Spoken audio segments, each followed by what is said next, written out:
single day I'm gonna make something great. That's my way. Every single day I'm gonna make something great. That's my... Hello, xin chào anh em. Rất vui được gặp lại anh em ha. Thì hôm nay mình có một cái cơ hội rất là may mắn, mình trên tay được một cái mẫu xe. Phải nói là mình rất là cảm tình đối với cái mẫu xe này. Tuy nhiên cái mẫu xe này nó rất là được cái sự quan tâm cũng như cái sự mà ưa chuộng của khách hàng hay là người tiêu dùng, nên các bạn sẽ rất ít thấy được cái mẫu xe này được sử dụng ở ngoài đường. Thì sẵn dịp mình trên tay cái mẫu xe này, mình sẽ có một cái clip vòng quanh về ngoại thất cũng như nội thất về cái mẫu xe này. Và thêm một cái lý do đặc biệt nữa mà mình muốn làm về cái mẫu xe này, đó chính là vừa rồi đã có sự hiện diện của cái mẫu Mazda đã tung ra cái mẫu xe CX-3. Thì đó là một cái phiên bản SUV cỡ trung. Thì đối với cái mẫu xe CX-3 đó, rất là nhiều các báo đài hay là kênh YouTube review cũng đã thông tin đến cho anh em biết là cái mẫu xe đó sử dụng cái hệ thống khung gầm hay là cũng như cái khối động cơ của mẫu xe Mazda 2. Thì chính vì thế hôm nay mình có được trên tay cái mẫu xe này, và đó chính là mẫu xe New Mazda 2 Sport. Thì bây giờ mình sẽ nói sơ một chút xíu về cái mẫu xe này để cho anh em dễ hình dung ha. Thì ở những cái phiên bản đời cũ á, thì Mazda 2 và Mazda 3 thì bên hãng Mazda có làm thêm ra một cái phiên bản nữa gọi là phiên bản hatchback. Các bạn sẽ có Mazda 2 hatchback và có Mazda 3 hatchback. Thì hatchback, cái dòng xe hatchback với cái dòng xe sedan nó khác nhau ở cái chỗ là một xe thì nó có cái cớp ở phía sau các bạn, thì người ta sẽ gọi dòng đó dòng sedan. Còn cái dòng mà cái đuôi nó cái ở phía sau nó không có cái cớp mà cái đuôi nó cụt á, thì cái dòng đó mình sẽ gọi là hatchback. Tuy nhiên đối với từ khi mà Mazda tung ra những cái mẫu mà all new á, cái mẫu all new Mazda 2, mẫu all new Mazda 3 thì Mazda đã sử dụng làm thêm một cái phiên bản phụ nữa, đó là phiên bản New Mazda 2 Sport và Mazda 3 Sport. Thì chữ Sport này có thể các bạn có thể hình dung được là New Mazda 2 hatchback, Mazda 3 New Mazda 3 hatchback ha. Đó chính là cái sơ lược về những cái phiên bản hay là những cái kiểu model dòng xe điển hình. Là bây giờ chúng mình đang nói về cái dòng xe New Mazda 2 Sport, còn gọi là Mazda 2 hatchback ha. Bây giờ mình sẽ đi dạo một vòng nữa ha các bạn. Thì bây giờ mình sẽ nói về phần ngoại thất trước ha. Các bạn nhìn tổng quan đi ha. Ở phần thì nói chung những cái dòng New Mazda, Mazda 2, New Mazda 2, New Mazda 3, New Mazda 6 thì vẫn chủ đạo là cái ngôn ngữ thiết kế Kodo, ngôn ngữ mà nó tạo nên cái sự quyến rũ trong cái sự chuyển động. Nói chung thì những cái đặc điểm chung của cái dòng với cái ngôn ngữ thiết kế Kodo của Mazda thì các bạn càng ngắm nó lâu một chút xíu, các bạn sẽ thấy được cái vẻ đẹp tinh tế của nó hiện ra rất là hiện hữu. Các bạn dễ cảm tình hơn ha. Nó không có thô và nó không có nhiều chi tiết, nó rối rắm, rất là đơn giản. Điển hình như ngay từ phía đầu xe các bạn sẽ có một cái lưới tỉ nhị phiên bản to được đan chéo hình 3D xích sắt hình kim cương, logo Mazda được đặt giữa, và các bạn sẽ có một cái thanh rơm to bản bự được vuốt từ cụm đèn bên trái qua hẳn cụm đèn bên phải. Và ở trên cái phiên bản New Mazda 2 Sport, Mazda 2 hatchback này á, thì các bạn vẫn sẽ có 3 phiên bản, đó là phiên bản Deluxe và Luxury và Premium. Và cái phiên bản mà các bạn đang được xem đây là phiên bản Premium, có giá bán là 619 triệu nha các bạn. Và cái dòng New Mazda 2 Sport này sẽ là nhập Thái chứ không có ráp ở miền Nam nha các bạn. Và các bạn sẽ có từ cái phiên bản mà Luxury với Premium trở lên á, thì các bạn sẽ có một cái cụm đèn full LED đó. Và trong cái bộ cụm đèn này các bạn sẽ có được cái chức năng tự canh chỉnh góc chiếu. Đây là một vài cái chức năng mà rất là nhiều người thắc mắc tại sao có modem trên xe của xe này, của model này của Mazda có mà model kia lại không có đó.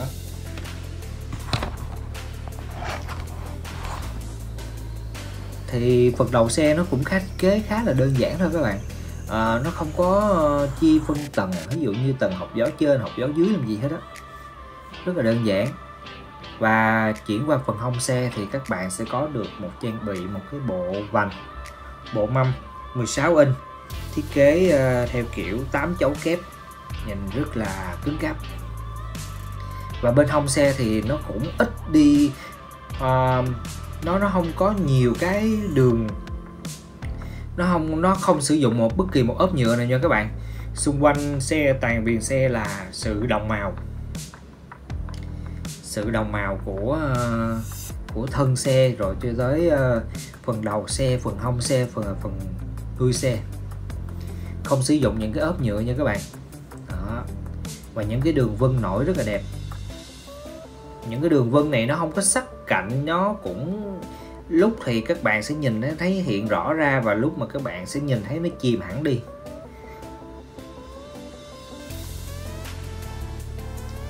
Và ở phần đuôi xe là cái phần mà có vẻ là Phương thích nhất, thiết kế cực kỳ ngắn gọn và đơn giản. Các bạn sẽ có bộ đèn hậu phía sau sẽ là đèn halogen, các bạn sẽ có cảm biến lùi và camera lùi đó. Các bạn sẽ có đèn thắng, có cái đèn thắng ở trên nóc ha, có anten vây cá. Và ở trên mẫu xe này thì các bạn đã được trang bị hệ thống chống bó cứng phanh ABS, phân phối lực phanh điện tử, rồi hỗ trợ lực phanh khẩn cấp, cảnh báo phanh khẩn cấp, và chúng ta sẽ có một cái hệ thống rất là thiết thực, đó là hệ thống hỗ trợ khởi hành ngang dốc.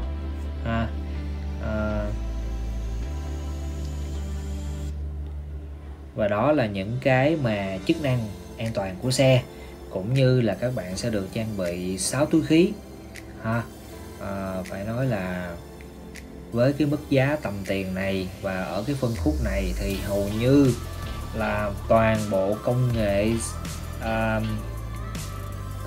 an toàn, cái chức năng công nghệ an toàn của Mazda như là gọi là IATSIN thì vậy, được trang bị đầy đủ trên mẫu xe này.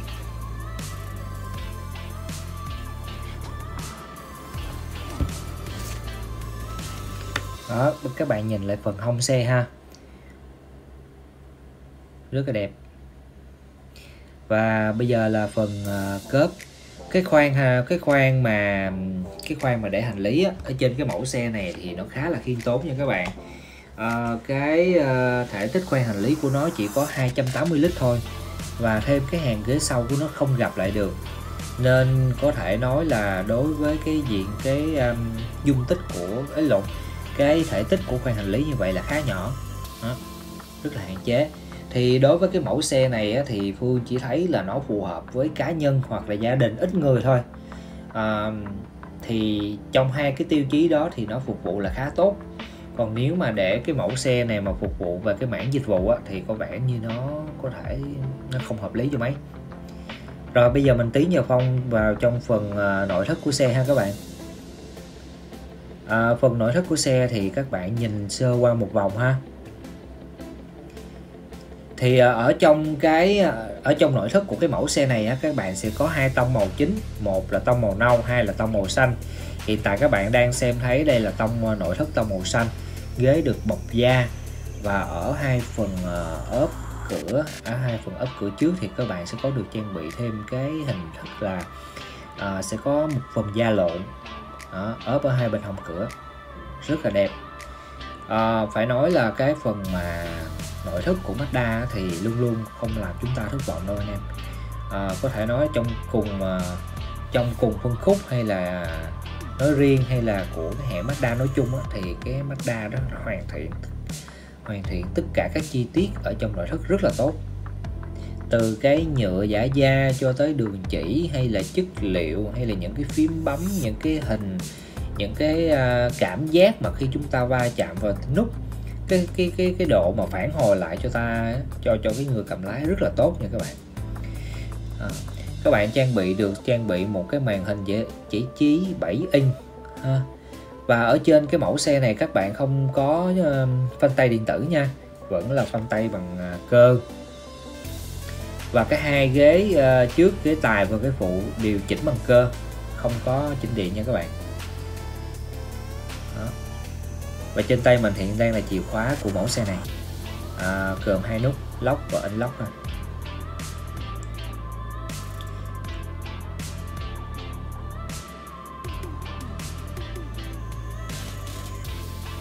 Chúng ta sẽ được trang bị cụm đèn, cụm gương hậu gồm có chỉnh điện, gập điện và có tích hợp đèn sinh ran báo rẽ. Và chúng ta sẽ có chế độ lái Sport và có lại chuyển số sau vô lăng ha các bạn. Đó, đây chế độ lái Sport.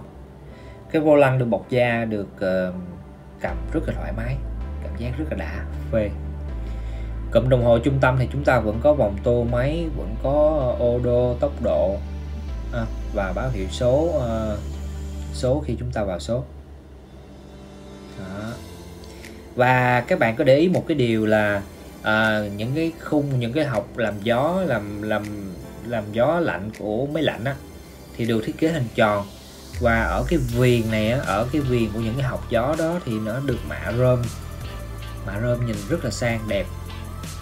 Phương rất thích cái kiểu mà làm cái hộc gió làm mát mà bằng hình tròn như vậy, nhìn cảm giác cái xe nó rất là thích. Nhìn có vẻ nó phá cách hơn là những cái kiểu cổ điển như nào giờ ha. Thường những cái dòng xe mạt á, cũng làm cái hộc gió mát này cũng là hình tròn, kiểu là hình tròn.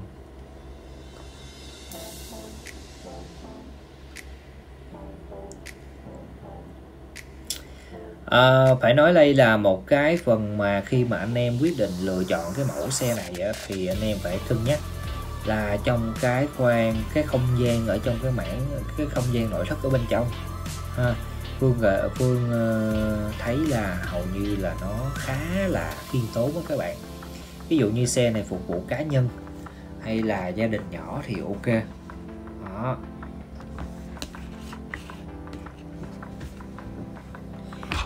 Và cái thiết kế ở trong cái khoang nội thất thì thiết kế lấy người lái làm trung tâm chủ đạo, nên cái cảm giác mà người lái ngồi cảm giác nó rất là linh hoạt các bạn.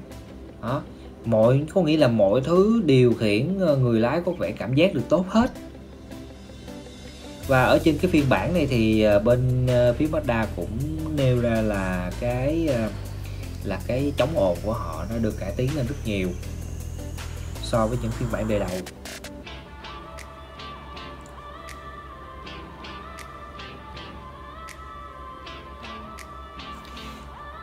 Và ở băng nó không có hộc làm mát ở băng sau nha các bạn. Và cái xe này nó chỉ có cái khoảng sáng gầm là 145mm thôi nha các bạn. Tương đối, không thấp không cao.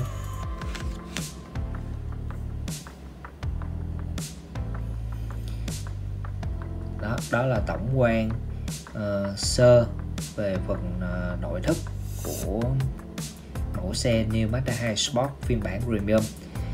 Và đây là cái khoảng không gian ở băng ghế sau nè các bạn. Các bạn nhìn kỹ ha. Đó, các bạn nhìn kỹ. Đó là chính là vì sao mà Phương nói là cái khoảng không gian ở trong nội thất của cái phần không gian ở trong của mẫu xe này nó khá là khiêm tốn đó.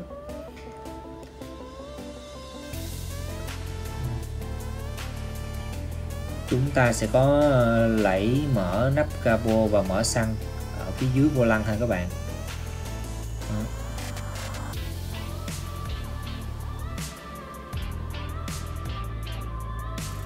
Rồi bây giờ chúng ta sẽ xem cái khối động cơ ở dưới nắp capo ha.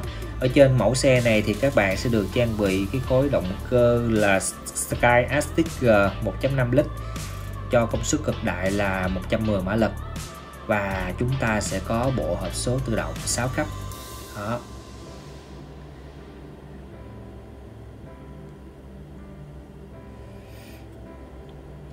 Các bạn nhìn xem kỹ cái phần mà cái khối động cơ này ha, để khi mà trong tương lai Phương sẽ có dịp trên tay cái mẫu xe CS3, Phương sẽ cho các bạn xem cái khối động cơ ở phía dưới cái mẫu xe đó để các bạn ngắm nghía, và các bạn sẽ thấy nó sẽ có một chút khác biệt.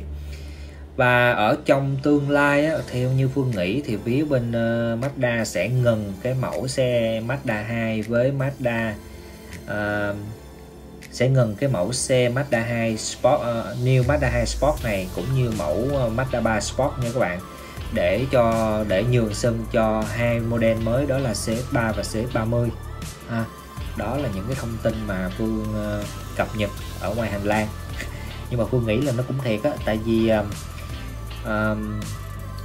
đối với cái giá tiền hiện tại cái mẫu xe này á, phiên bản New Mazda 2 Sport Premium có giá bán là 619 triệu, thì nó đã tương đương như gần mẫu xe CS3 rồi các bạn. Rồi, clip tới đây là hết ha.